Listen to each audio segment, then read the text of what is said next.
high and low range. Now, you have to, this is the brake pedal over here. Yeah, to start the unit, you gotta have the brake on, then the other brake is right here.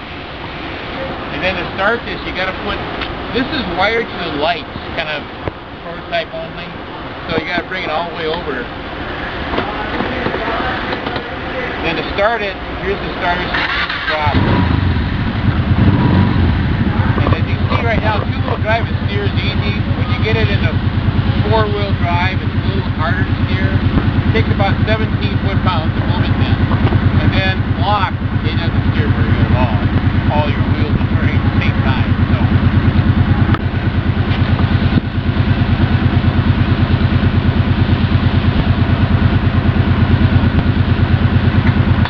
Now, this has got a lot of power.